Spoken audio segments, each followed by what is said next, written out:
Assalomu alaykum hammaga. Bugun Code Force'dagi pairs masalasini ko'rib chiqamiz. Xo'p, bu masalada aytilgan mta pair bor ekan. Har bir pairda a va b elementlar deb qabul qilsak, bunda har bir element birdan n-gacha oralig'ida yotar ekan. Xo'p, endi biz shunaqa x va y son topishimiz kerak ekanki, har bir pairni bitta elementi x ga yoki y ga teng bo'lishi kerak ekan. Qaysidir bitta element, qaysi elementligining farqi yo'q. Xo'p, endi agar shunaqa bo'lsa, shunaqa x va y mavjud bo'lsa, yes chiqarish kerak ekan. Agar unaqa mavjud bo'lmasa, no chiqarish kerak ekan. Xo'p, masala sharti tushunarli bo'lsa, kod yozish qismiga o'tamiz. Xo'p, avval birinchi test case'ni kopировать qilamiz. Xo'p. n va m sonlarini kiritamiz. Xo'p. A va B massiv ochib olamiz. mta elementdan iborat. Endi uni kiritib olamiz.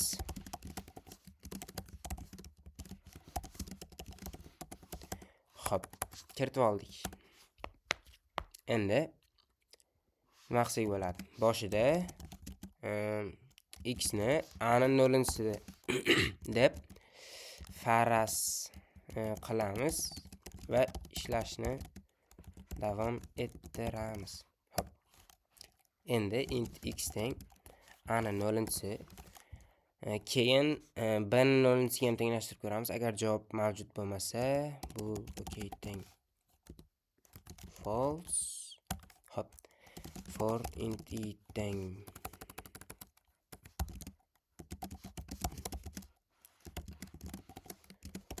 Hop.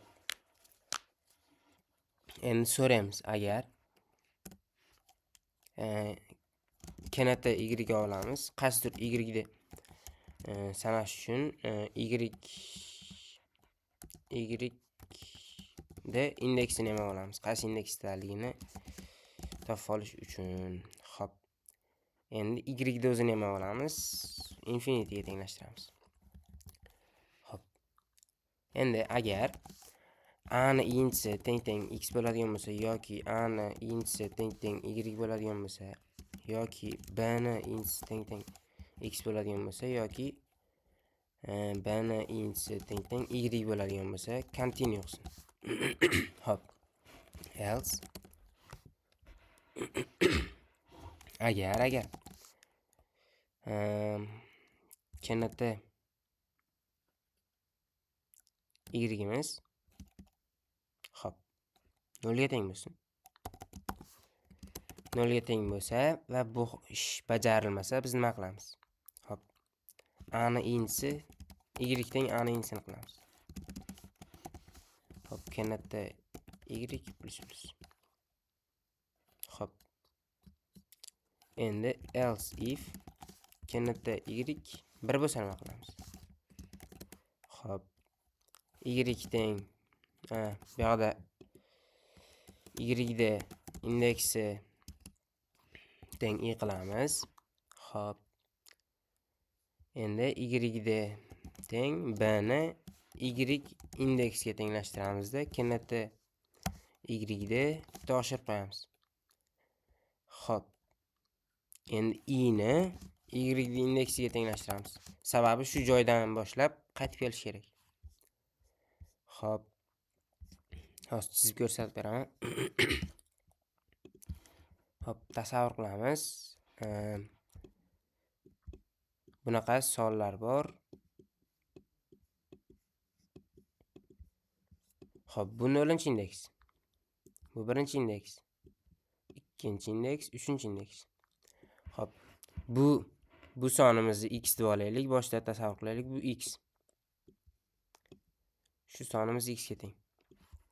Endi bu yoqda ikkala sonimiz ham x ga ham y ga ham teng bo'lmay qoldi. Hop, 4 deylik. Bu son x ga teng. Hop, y cheksizlikka teng. Hop. Endi bu yerda y ni belgilab ketamiz. Misol uchun bu sonni belgilab ketsak, y ni. Xo'p, bu yoqqa kelganimizda bizi sonimiz y ga ham x ga ham teng bo'lmay qoldi. Demak, bu y ni tanlashimiz xato. Endi bu y ga o'tamiz. Shuning uchun y indeksini saqlab ketyapman. Xo'p. Endi agar buni tanlagan taqdirimizda ham oxirigacha yetib bora olmasak, endi bu x ni tanlashimiz xato bo'ladi. Xo'p, endi tanladik.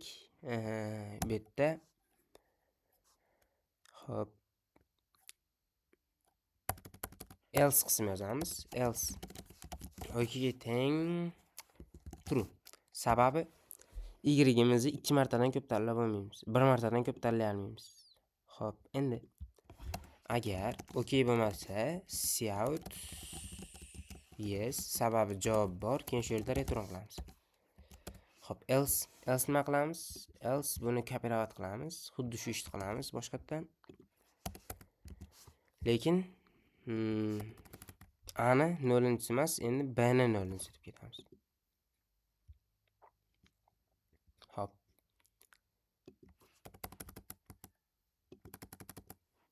Endi bu yerda OK teng true 1 qilamiz. Bu yerda 1 qilish kerak edi. Endi 1 qilmamizda shu yerda cout no qilamiz. Cout no return qilamiz. Endi bu yerda oxirida yes ni chiqarib qo'yishimiz kerak. Xo'p, ishlatib ko'ramiz. Test case faqat bir dona bo'ladi. Shuning uchun test case'lar o'chirib qo'ydim. Xo'p, no deb chiqarib berdi. Javobdan no ekan. Endi buni tekshiramiz. Xo'p, yes.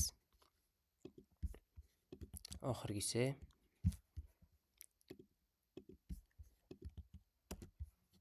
xo'p. Bunda ham yes chiqdi. Kodni kiritib ko'ramiz. Pairs masalasi.